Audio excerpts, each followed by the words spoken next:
Thank you, Mr Deputy President. I would like to take note of an answer given by the Minister for the Environment as far as some of the government support provided post-ex-tropical Cyclone Alfred. In particular, the Minister spoke about efforts to support turtles after the cyclone, and look, on the surface that seems like a pretty good program, but I'd need to look a bit deeper, perhaps into the sewer on that one as we look the real benefits of that. But congratulations to those involved, and also to the Minister for her April O'Neill impression during that speech.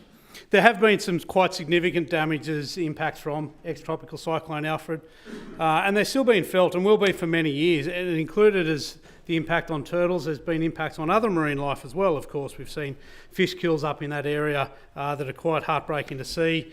Prawns, eels, mud crabs, all affected in that is going to have a serious impact on our fishing industry.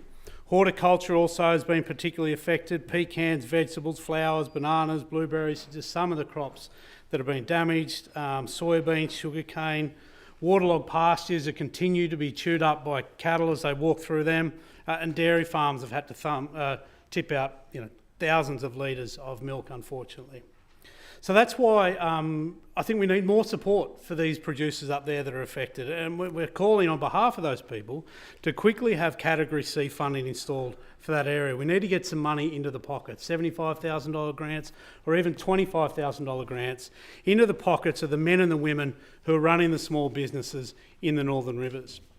The Minister for Agriculture has had a couple of opportunities to tell us what's been done for these producers in that area, and what we've learnt, that in more than 2 weeks they've had a visit from the Minister, they've been given a phone number, some emergency fodder has been provided, and there's an emergency centre that was opened up in Orange. We also hear that they have been asked to fill out a survey to explain what the damage has been.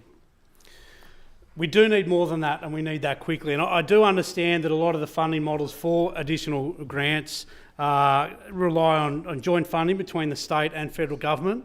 So obviously, with the federal government looming as large as it is in the very near future, we need this addressed immediately before the election takes all the oxygen out of our ability to act here.